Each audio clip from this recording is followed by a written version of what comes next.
One thing is clear, this franchise needs a savior, and let's discuss who that person could be on today's episode of Locked On White Sox.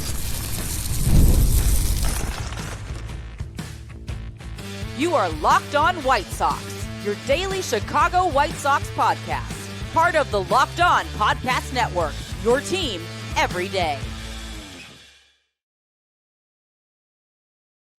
Hello, I'm your host, Todd Welter, a lifelong Sox fan, a contributor for SouthsideShowdown.com, part of the Fansided Network, and also I've covered Major League Baseball for outlets such as the Associated Press.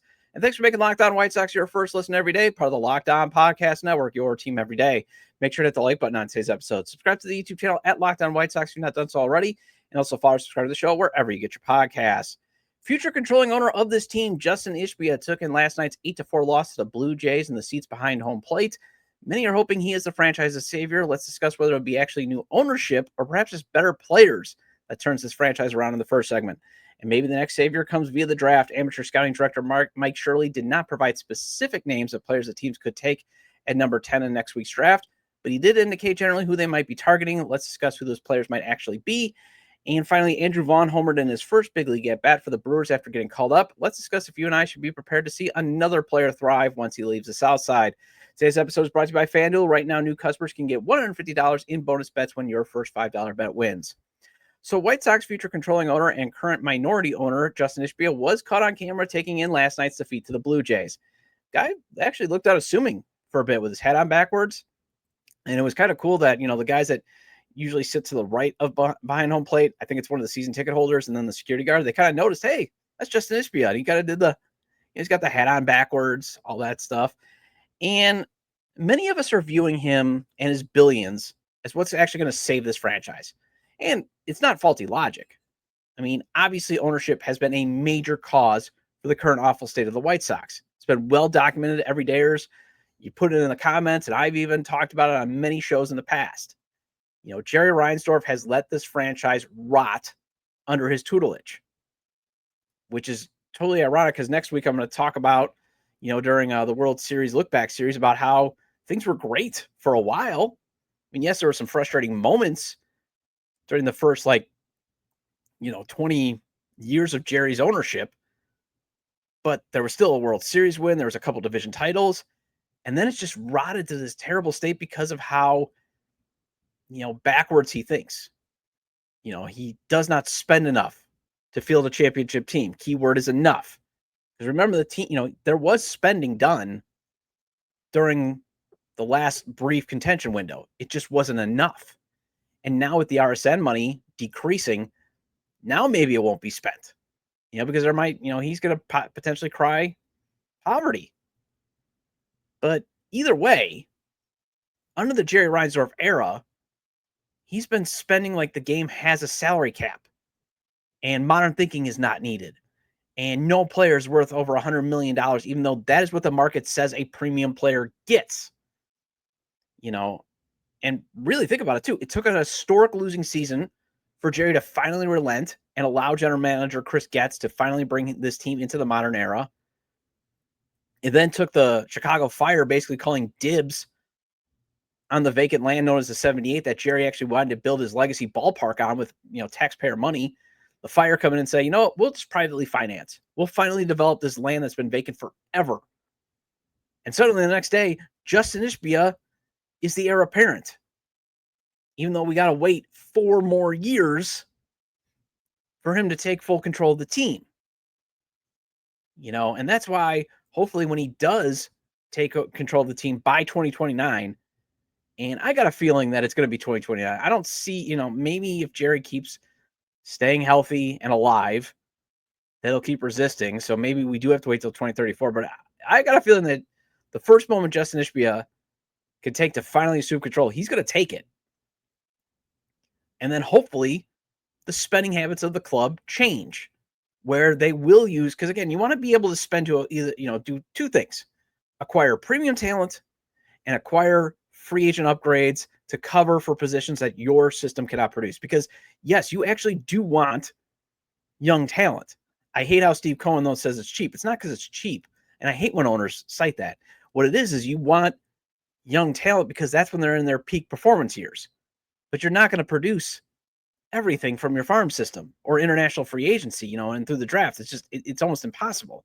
So you need free agency to either round out your roster, or yes, if there is a guy like, Manny Machado, you actually offer him $350 million guaranteed instead of, $250 guaranteed. The only time that I think the White Sox have ever offered a, over $100 million contract, but it was tons of incentives where Manny was like, you know what, I'm just going to go to San Diego where I can get all that money.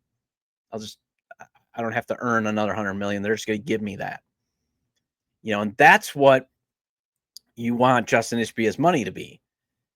And also, even if he does want to be a draft and develop guy, because that's usually when you get, players in their peak performance years, you would just love to be able to have his billions then to keep these players that they actually draft and develop. And yes, the White Sox have drafted and developed a few players here and there. You would like him to be able to keep a guy like Garrett Crochet instead of trading him, because one of the reasons is your system is so bad that you have to reinforce it by trading. And the other reason is because he just cost too much to extend. The owner wasn't interested in extending him. But the reason why I want to discuss if Justin Ishbia is the actual savior that we need is he doesn't play first base. He's not going to be playing center field. And those are holes that the White Sox will need to fill long-term because they don't have a long-term first base option right now.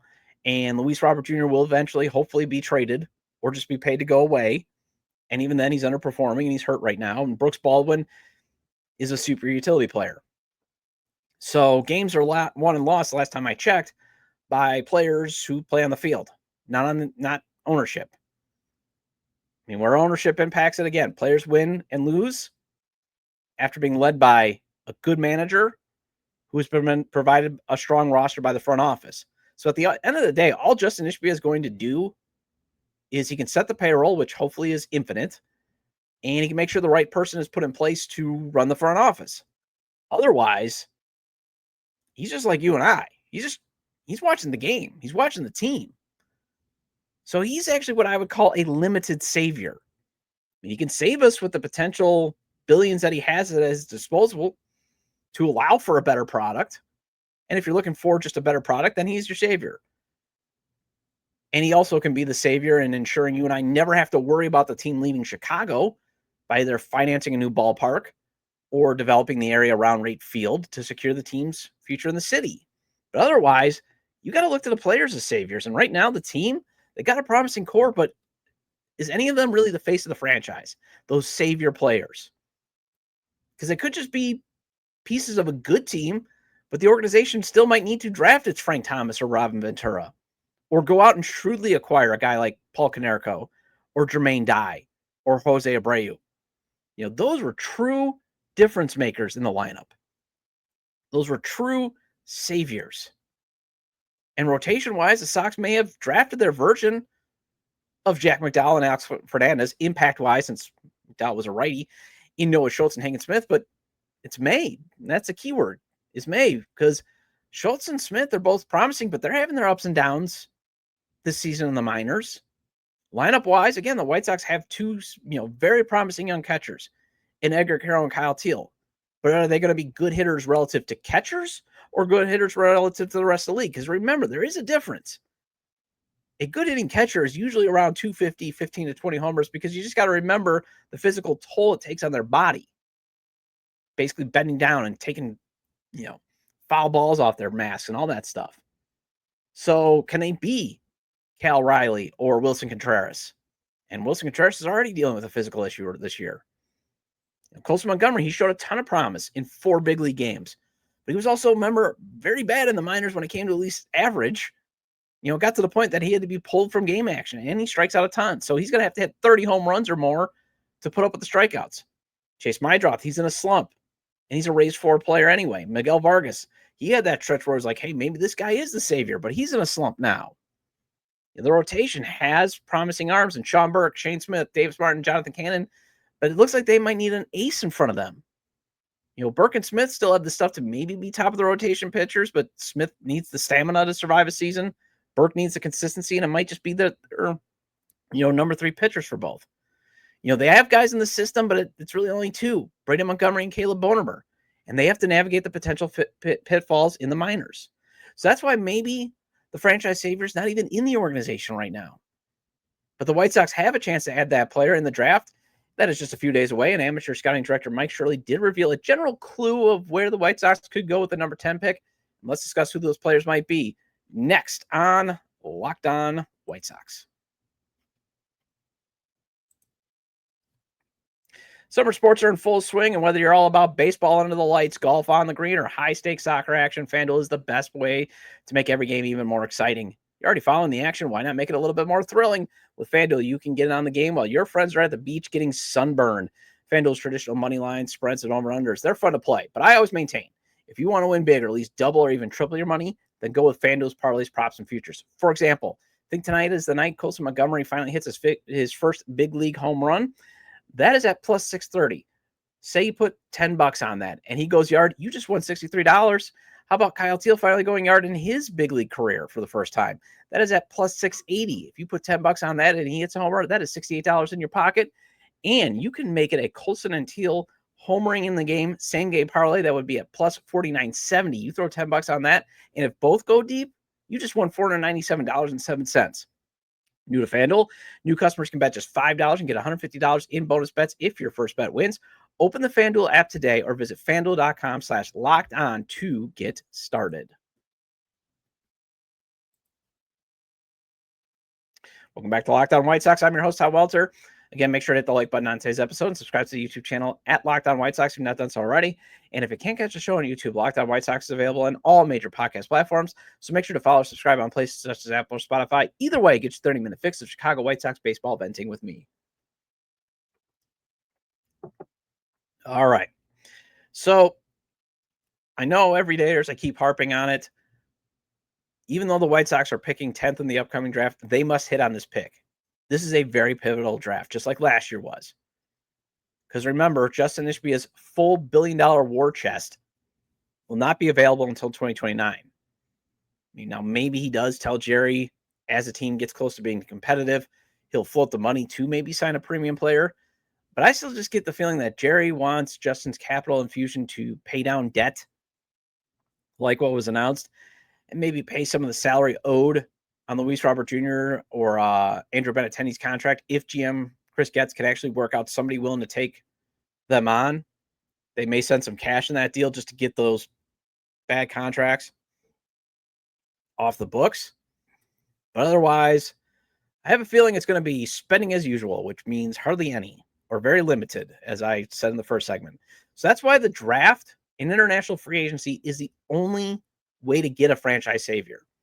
And with international free agency, remember, it's even more of a crapshoot than the draft. It's like taking a risk on a shortcut through a country road.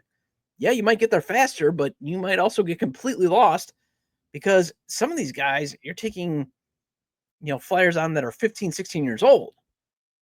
The draft, yes, it's a little bit the same in 17, 18-year-old kids in high school, but you are also able to draft, 20 to 21-year-old players who at least have 3 years of college, have a little bit more experience. So that's why I would say, the draft might be more important than international free agency. So, but they are the only two avenues the White Sox have, in my opinion. And amateur scouting director Mike Shirley did tell Scott Merkin, at least in general, who the White Sox like at number 10. And Merkin, the WhiteSoxMLB.com beat reporter, he tweeted this out a few days ago. This is at Scott Merkin. I got the tweet up for those watching on YouTube. Shirley, quote, 2 college hitters. There's 2 strong college pitchers we like. There's about 5 high school shortstops that we worked really hard on. And there's 1 high school pitcher that is extremely talented. His talent is something that makes you pay attention to him, end quote. All right. So first, I'm going to have Justin Latta from Locked On Guardians on the show Friday to do a draft preview. And you might say, why are you having a Guardians guy to do a draft preview for the White Sox? Well, he is a draft and minor league prospect guru. He's made appearances on Future Sox and the Sox Machine podcast. And the guy knows his stuff. Guy knows his draft. And plus the Sox are trying to mirror the Guardians in a way that I kind of want to get his takes as, again, part of my mission to inform, challenge, and entertain you. But doesn't mean I can't speculate right now who those guys are and throw some names out. So for the 2 college hitters, I'm going to guess it's Auburn catcher outfielder Ike Irish and Arizona outfielder Brendan Summerhill. I'll also maybe put in the pool of Wake Forest's Merrick Houston and Texas A&M's Jace Lavalette. Irish makes sense in that, the first pick does have some general manager input. Usually how the draft works is the general manager is usually involved in a couple of the top picks. Otherwise, it's if they're delegating correctly, because they don't have time to look at every single round of player, it's the amateur scouting director and the scouts who are making the rest of the picks. But yes, I would like Chris Getz to be involved. You would like any general manager or president of team operations to be involved in at least rounds 1 through 5, because those are usually where you're going to get those franchise saviors. And if Chris Getz is involved, Chris Getz loves him some catchers. And while Irish can also play outfield, and that's another reason why he would have some, viability for the White Sox, because the team needs more potential everyday impact outfielders in the systems. And they need power too. I mean, this system definitely needs power, and Irish is a lefty bat. Hit 19 home runs for the Tigers last year with a 1.179 OPS in the most recent college season. And the other reason why I'm going to say I really hope the White Sox make sure that they did their homework and really watched them is me being an amateur scout. I only watched him a few times on the ESPN Plus games, and every time I saw him, it was like he was striking out or flying out. So that's why you want to, and there was a time where scouts would only drop in for a game or two, and if they didn't see the best game, no, he's bad. Or they would just see the best game and think, oh, he's amazing, and then not realizing, well, there's certain issues. Also, ESPN analyst is Chris Burke. He was on Hit and Run with Matt Spiegel on 670 The Score on Sunday. He tied Irish as a possibility to the White Sox, as he does do college analysis too. Summerhill is originally from Illinois, played at Whitney Young, and Mike Shirley loves his Midwest guys, and he's another outfielder the Sox could use. More of a hit tool guy, though, than a power guy, but he does have a 50 power grade, but his hit tool is more higher. I think it's a 55 grade. Houston could be the guy too, as I did have James Fox from Future Sox on the show saying the Sox do like him. So he's another shortstop though, with a hit tool more than and good fielding grades than he is as a power guy. So I would see him more as maybe a raised floor player. Lavallette's immense potential as a power bat, but was so inconsistent at Texas A&M. But as Fox pointed out, Shirley has ties to Texas A&M. The college pitchers, well, the Athletics' Keith Law keeps writing in his mock draft that the Sox like UC Santa Barbara's Tyler Bremner. Again, Fox, though, pointed out on X, formerly Twitter, that he might not be the trait guy that the White Sox like, because he just doesn't have good extension. So then I got to think it's either Florida State's Jamie Arnold or Tennessee's Liam Doyle, because they're both left-handed pitching prospects, and we know the White Sox love their left-handed pitching prospects. They love some left-handed power arms. And I've seen both. Again, very limited sample size, but man, can they fire it up. Although Liam Doyle can really get in his head. That I've seen, like the SEC tournament, man, he got way too ramped up and got crushed. Arnold's stuff is impressive too. If the Sox take a pitcher, though, I'm not going to be upset as some others might be, and I'm seeing it on already social media, because number one, this is all who knows. These are all projections. You should be taking the best player available, and if your board says it's a pitcher, take a pitcher. But also, we saw a whole slew of Tommy John surgeries wipe out time for some of these promising arms. So you can never have enough pitching, especially never have enough elite pitching. B, if the Sox follow the same draft formula as they did last year, they can at least mitigate not taking, going after a high-end bat or high potential bat by circling back in the second round and taking a huge swing at a potential star like they did in Caleb Bonemer. And C, college arms usually have the best chance of getting into the big leagues quicker, so there's the potential to get some help by that anticipated competitive 2027 date.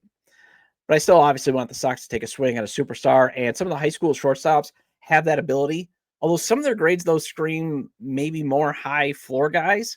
Of the 5 high school prospects that I see them going with, I doubt it includes Ethan Holiday or Eli Willits. Those guys are probably going to be off the board. They're looking to go in the top 5. So you're probably looking at Billy Carlson out of Texas. He's MLB Pipeline's number 7 prospect. JoJo Parker out of Mississippi. He's at number 9 according to MLB Pipeline. Steele Hall out of Alabama, number 12 ranked. Daniel Pierce out of Georgia, and he's 13th ranked. Kason Cunningham out of Texas. He's the number 14th ranked. In terms of hit tools and power, in terms of the best grades, if you can get the best of both worlds, it's JoJo Parker. And if you're saying, why does this team need a shortstop when they have Colson already up and Caleb Bonemer and a bunch of other options in the system? Well, Shirley told Scott Merkin this in Scott Merkin's newsletter today. Quote, look, Chris Getz has a serious plan for what he's trying to build in this organization. Up the middle field players are the piece of the puzzle that you really can do a lot with. They have the athleticism, the skills, the mindset, instincts to play multiple positions and help your team in multiple sectors. Today, when you look at high school shortstops, that's like playing quarterback. It's the most important piece on the field. A lot of the great players are morphing toward that direction. That's the piece of the puzzle that's not going to change for a while. These guys are the best athletes or the best players on the field, end quote. And I want them to do that. You should always be drafting up the middle. Always draft up the middle because, again, you can always move them. You can always move a shortstop to second or outfield or third, that type of stuff.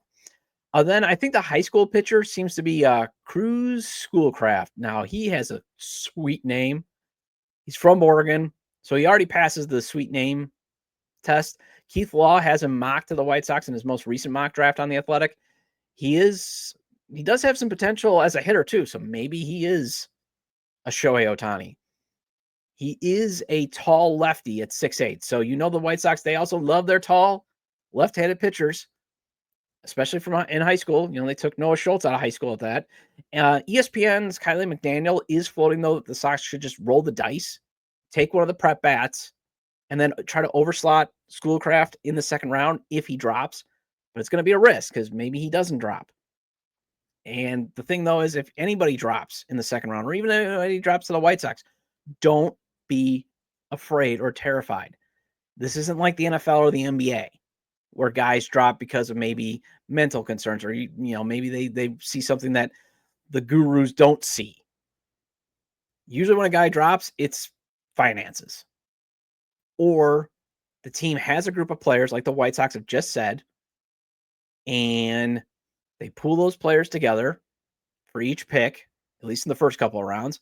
And then it just depends on what the team does with their philosophy. Some teams will take the best player available within that group. So maybe Schoolcraft is in the group for a bunch of other teams, but he's just not the best player that they thought. Or teams go with the most cost-effective player in that group. That's why you might see one mock draft have a guy at, in top 10, and another mock drafter in the know, like Kylie McDaniel or Keith Law, has him in the bottom 20. You just don't know. And that's why I keep saying rounds 1 through 5, cost shouldn't matter. Overslot those picks in the 150 because those are usually the best players available. Save money in rounds 6 through 18 on college pitchers or a college bat that maybe still has a good grade in either hit, power, or run. Well, one guy who did have good hit grades in the draft was Andrew Vaughn. He busted with the White Sox, though. The team's first-round pick, though, is back in the majors and introduced himself quite nicely to his new club. Let's discuss if this is a sign of another player leaving the South Side and becoming a better version of himself, and that's after the break.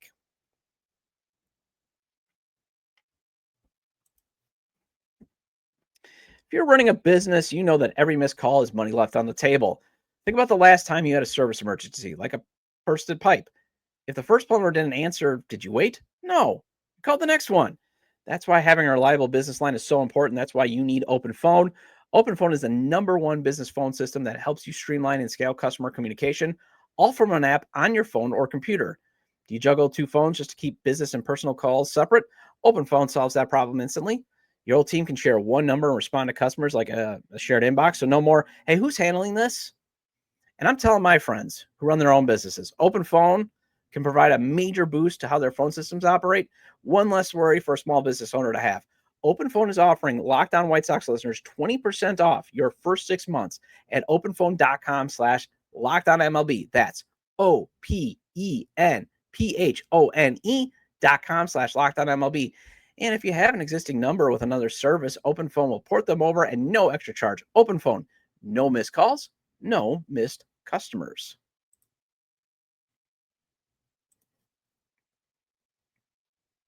Welcome back to Locked On White Sox. I'm your host, Todd Welter. Again, shout out to all the everydayers. I appreciate your loyalty. Please hit the like button on today's episode. Recommend to your fellow Sox fans or baseball fans, friends, to subscribe to the YouTube channel at Locked On White Sox, wherever they get their podcasts, as this show is available on all major podcast platforms. So I did have some quick errands to run last night. So I had the Sox game on the radio for the most part as I was running errands in and out, or I put the game actually on my phone. You can put TV on your phone while you're searching around. I don't think people at Kohl's really enjoy me running into them, but hey, I got to watch the game for you. But as I pulled in, my neighbor, he was out and decked out in Brewers gear and asked me, "Hey, did you see Vaughn's home run?" Yes, I did, on X, formerly Twitter. And I still told him, dude's replacement level at best, so don't get too excited. Hated to burst his bubble. Hated to burst, because remember, I live behind the Cheddar Curtain, but I can still make it down to Chicago, it's a relative drive, that type of stuff.